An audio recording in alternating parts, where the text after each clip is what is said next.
आपने जिले का नाम बलौदाबाजार भाटापारा लिखा है, जी सर।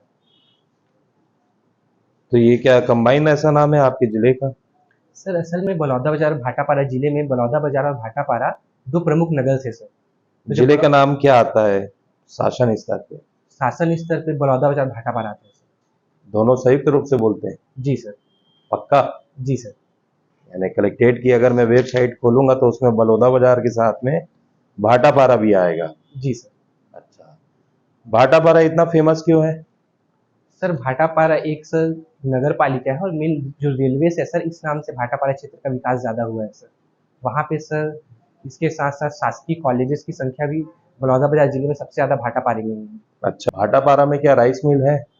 भाटापारा में राइस मिल्स है सर। क्यों सबसे ज्यादा राइस मिल है शुरू से वहाँ?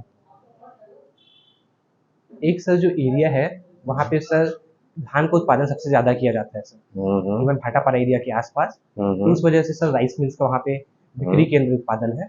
ऊपर से दूसरा सर जो रेलवेज है उसके थ्रू एक्सपोर्ट्स भी हो जाते हैं सर। अच्छा, सामान्यतः जितने भी आपके सिग्नल्स को देखेंगे उन सिग्नल्स के लिए एक विशेष लाइट का ही प्रयोग किया जाता है। जी सर। कौन सी लाइट है वो? सर एक हरे रंग है सर जिसको सिग्नल्स में जाने के लिए प्रयुक्त किया जाता है। रुकने के लिए सर लाल रंग का प्रयोग किया जाता है। और सर येलो लाइट है सर जो जो लाल रंग जब आने वाली होती है तो उसके पहले प्रयोग किया जाता है एक चेतावनी के तौर पर। तो ये तीन कलर का ही प्रयोग क्यों करते हैं? और भी तो बहुत सारे कलर हैं। लाल रंग के प्रयोग करने का कारण ये है सर क्योंकि लाल रंग का सर तरंग दैर्ध्य सबसे ज्यादा होता है तो दूर से भी स्पष्टता से दिख जाता है। अच्छा, जी सर। इसलिए प्रयोग करते हैं। जी सर। अच्छा, अभी बलौदाबाजार में एक बहुत बड़ी घटना हुई है छत्तीसगढ़ में। जी सर।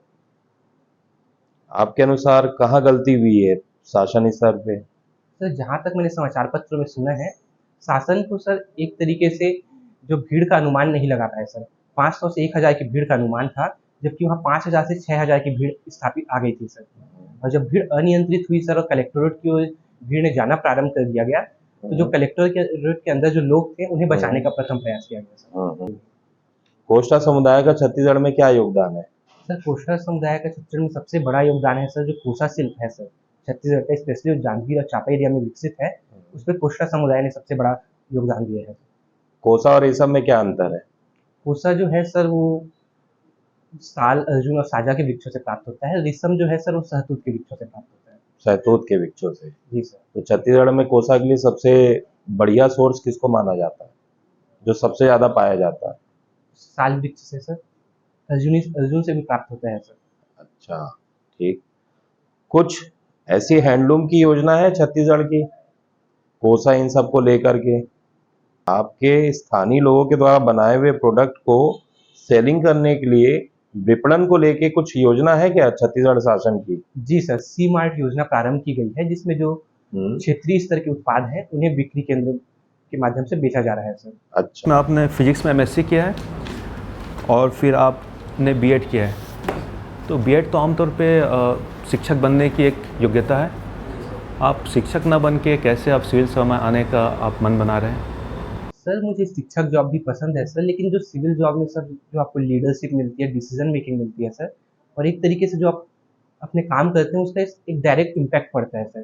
टीचर के जॉब में सर मेनली मैं जो बेस्ट कर सकता हूँ ये है सर कि मैं अपने स्टूडेंट्स को बेहतर करूँ और वो जाके आगे इम्पैक्ट करें। तो सर मुझे इस नाम से प्रशासनिक सेवा ज़्यादा अच्छी लगती है। अच्छा, ये बताइए कि स्केलर क्वांटिटी और वेक्टर क्वांटिटी में क्या डिफरेंस होता है बेसिक?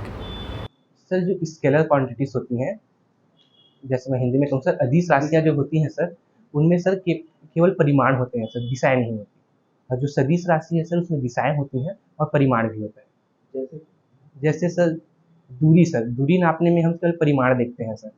जैसे मैं यहाँ से आपके तक आऊँ तो मेरी जो दूरी होगी वो जो भी मात्रा होगी सर मीटर्स में वो होगी सर।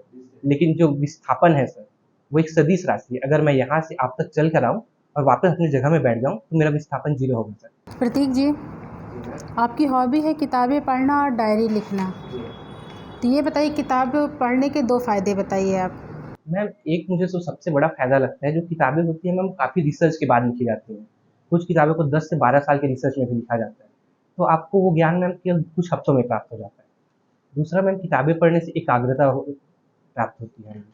इसके साथ साथ मैम, जो आपका एरिया ऑफ नॉलेज है वो काफ़ी बढ़ जाता है। अच्छा, आप एक ऐसी किताब का नाम बताइए जिसका प्रभाव आपके व्यक्तित्व पे पड़ा हो। मैम, जो कार्ल न्यूपोर्ट की डीप वर्क है मैम, उसका मेरे एकेडमिक लाइफ पे काफ़ी प्रभाव पड़ा है। अच्छा, दूसरा है आपका डायरी लेखन। तो डायरी लेखन में क्या किसी भाषा शैली का प्रयोग होता है?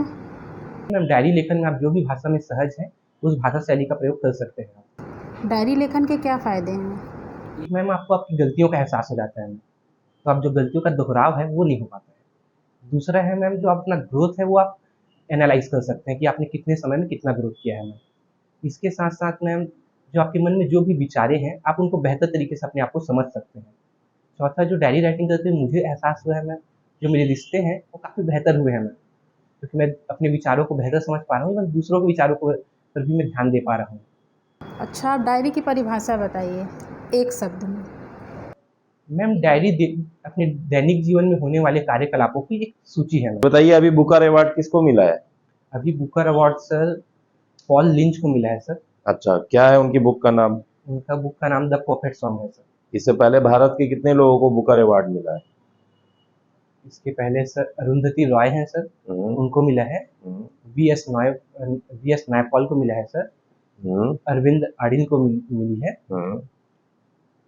अभी फिलहाल इतना ही आता है। किताबें पढ़ने का जो शौक है, अगर हम देखें भारत में सामाजिक धार्मिक सुधार आंदोलन में जी सर। ऐसे कौन से व्यक्ति रहे जिन्होंने सस्ते साहित्य बांट करके जो है अपने विचारों को जनता तक पहुंचाने का प्रयास किया था? एक सर विपिन चंद्र पॉल है, जिन्होंने स्वतंत्रता आंदोलन के समय अपने विचारों को आगे फैलाया था। दूसरा सर विनायक दामोदर सावरकर जी। और उनसे पहले सामाजिक धार्मिक सुधार आंदोलन में सबसे ज्यादा प्रयोग किया था उन्होंने? एक कबीरदास जी की रचना है सर, साखी सबद रमैनी। हम्म। उनके माध्यम से धार्मिक सुधारों का कार्य हुआ है।